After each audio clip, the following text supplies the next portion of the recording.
আমি বিটিআৰ গভৰ্ণমেণ্টৰ তৰফৰ পৰা প্ৰথমবাৰ 3 দিনীয়া কাৰ্যসূচীৰে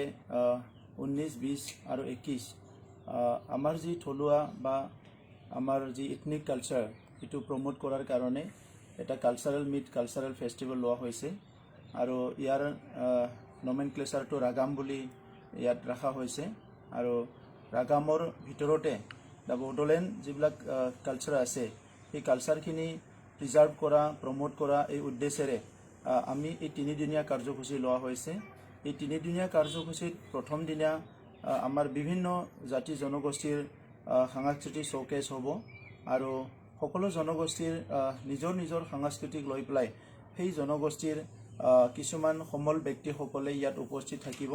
আৰু ইয়াত কালচাৰ শ্ব'কেছ কৰাৰ লগতে নিজৰ নিজৰ কালচাৰৰ কিছুমান কথা তেখেতসকলে ইয়াত দাঙি ধৰিব আৰু দ্বিতীয় দিনা ইয়াত ৰিজনেল ফিল্ম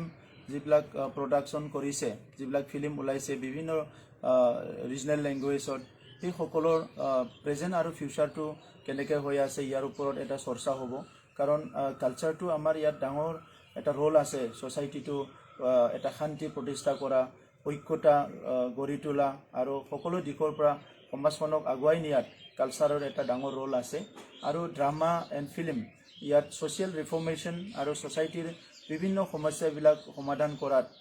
ছ'চিয়েল এৱাৰনেছ কৰাত যথেষ্ট সহায় কৰে। তো যোৱা বছৰটোত কৰোনা ভাইৰাছৰ কাৰণে আমাৰ কালচাৰেল এক্টিভিটিবিলাক বহুত কমি গৈছে। ইয়াৰ পিছত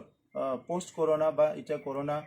খাম কাটাৰ পিছত আমাৰ বিভিন্ন এক্টিভিটিবিলাক কেনেকৈ চলিব আমাৰ কালচাৰবিলাক আমি কেনেকৈ জীয়াই ৰাখিম এইটো লৈ পেলাই নেক্সট ডে এটা ফিল্ম বা তেনেকুৱা চলচ্চিত্ৰৰ বিভিন্ন ব্যক্তিৰ লগত আলোচনা হ'ব আৰু থাৰ্ড ডে ইয়াত যিবিলাক বিভিন্ন ৰিজনেল কালচাৰত কাম কৰি আছে এই স্বনামধন্য ব্যক্তিসকলক বিটিআৰ গভৰ্ণমেণ্টৰ তৰফৰ পৰা ফেলিচিটেশ্যন দিয়া হ'ব তেখেতসকলক সম্বৰ্ধনা দিয়া হ'ব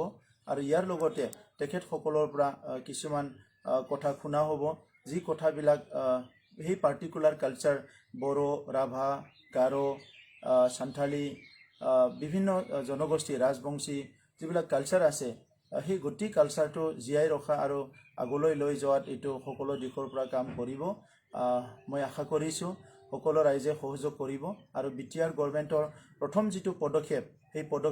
পদক্ষেপটো সকলো সঁহাৰি জনাব আৰু ইয়াৰ পিছতে আমি বিটিআৰ অঞ্চলৰ সকলো জাতি জনগোষ্ঠীৰ পৰিচয় অস্তিত্ব ৰক্ষা কৰি নিজৰ নিজৰ যি চহকী জাতীয় ভাষা সংস্কৃতি আছে এইটো ৰক্ষা কৰি আগুৱাই যোৱাত চৰকাৰৰ কিছুমান পলিচি আমি ডিক্লেয়াৰ কৰিম এনাউন্স কৰিম আৰু ইতিমধ্যে আমি সকলো জনগোষ্ঠীৰ কাৰণে যিখিনি আমাৰ পুঁজি আছে ইয়াৰ পৰা কিছু ধন আবণ্টন কৰা হৈছে যাতে নিজৰ নিজৰ কিছুমান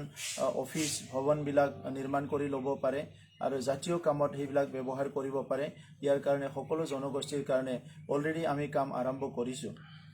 নমস্কাৰ।